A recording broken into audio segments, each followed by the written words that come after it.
Dear friends, अस्सलाम वालेकुम। इस वीडियो लेक्चर में मैं आपको परफेक्ट कंपटीशन में कीमतें और आउटपुट कैसे डिटरमिन की जाती हैं ये सिखाऊंगा।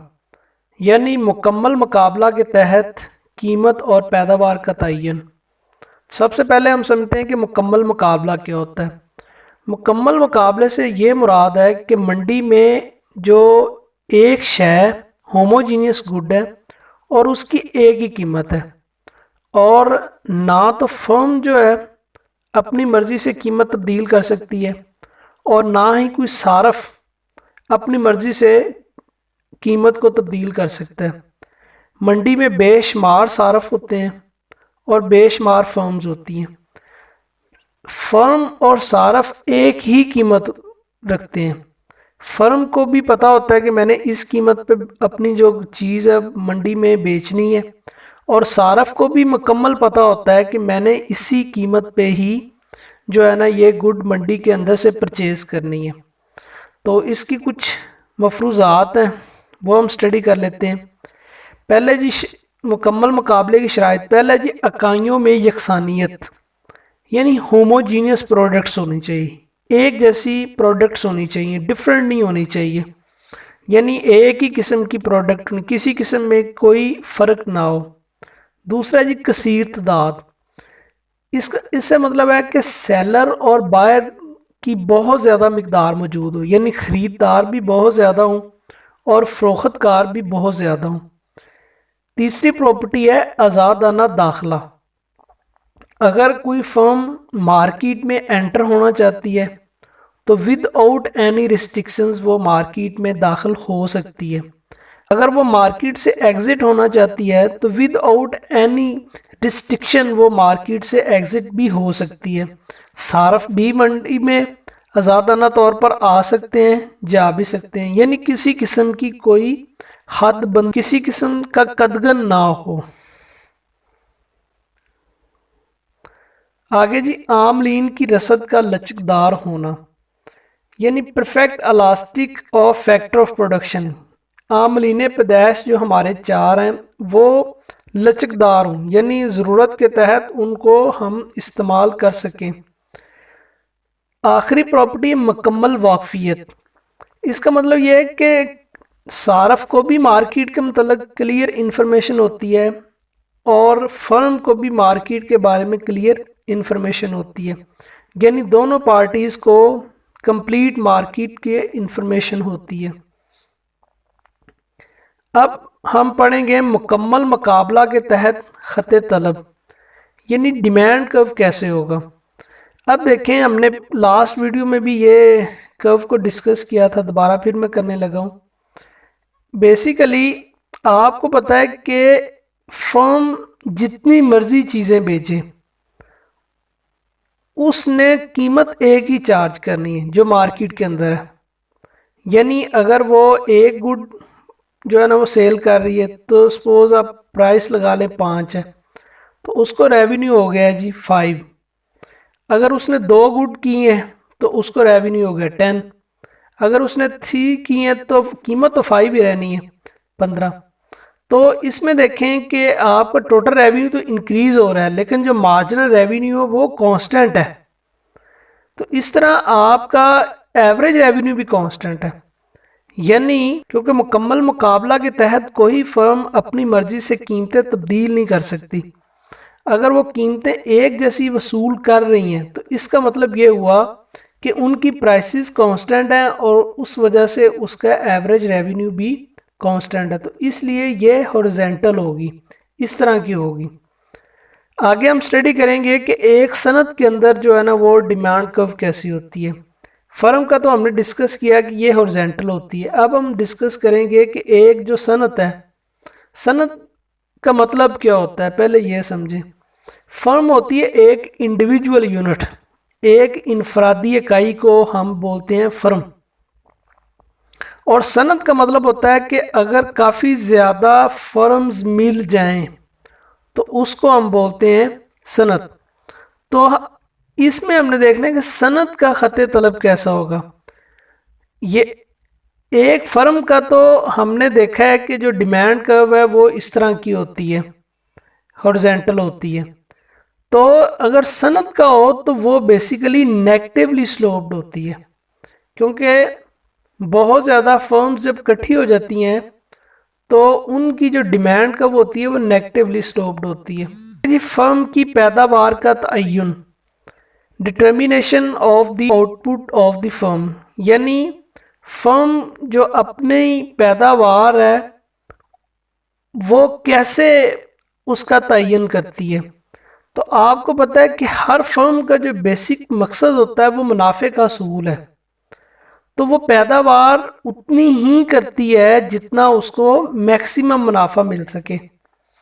तो वो हरगज़ कभी भी फर्म इस तरह का डिसीजन नहीं लेगी कि जहां पर उसका मुनाफा कम से कम हो जाए। तो इकोनॉमिक्स में फर्म जहां पर उसका मुख्तम वसूलियाँ और मुख्तम लागत दोनों आपस में बराबर हो जाए, वहाँ पर फर्म पैदावार का तयन करेगी। यानी जहाँ पर मार्जिनल रेवेन्यू और मार्जिनल कॉस्ट दोनों आपस में बराबर हो जाएं, वहाँ पर फर्म पैदावार का तयन करेगी। इससे ज़्यादा अगर वो पैदावार करेगी, यानी सपोज जहाँ पर मार्जिनल रेवेन्यू ज़्यादा है मार्जिनल कॉस्ट से, तो इसका मतलब है फर्म्स अपनी जो प्रोडक्शन है उसको बढ़ाएगी, तो उसका मुनाफा ज़्यादा से ज़्यादा होता जाएगा। और जब हो पहुंच जाएगी वो इस पॉइंट पे, तो उसका जो प्रॉफिट है वो नॉर्मल हो जाएगा। अगर ये हो जाए marginal revenue less than marginal cost, तो ये फर्म को अल्टीमेटली नुकसान होगा।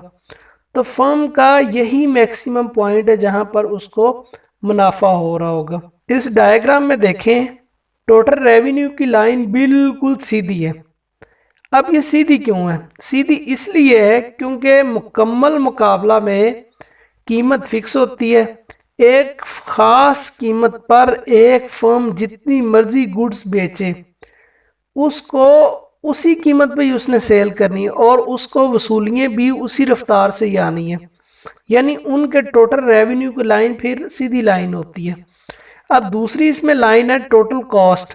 अब ये टोटल कॉस्ट की लाइन है, ये बेसिकली जो हमने पहले जो लॉ ऑफ वेरिएबल प्रोपोर्शन पढ़ा है उस पर यह लॉ अप्लाई होती है कि ये खमदार होती है। इनिशियली आपकी कॉस्ट डिक्रीज होती है, डिक्रीज होने के बाद आफ्टर अ सर्टेन लिमिट वो इंक्रीज होना शुरू हो जाती है।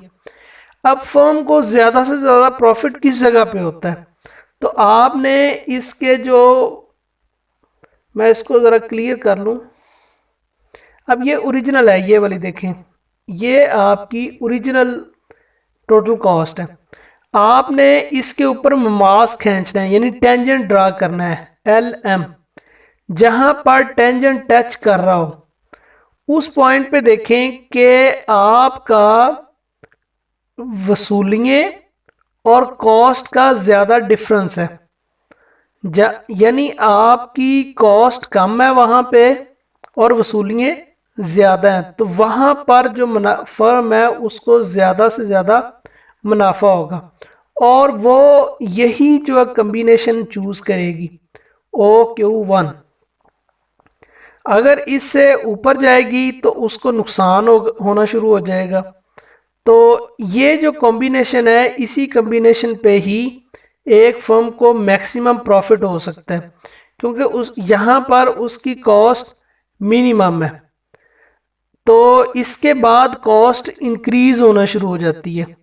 तो ये पॉइंट जो O1 है ये फर्म का मैक्सिमम प्रॉफिट पॉइंट होगा। अब देखें, मुकम्मल मुकाबला के तहत मुख्तम हासिल और मुख्तम सारफ के पेश नज़र फ़र्म के तवाज़न।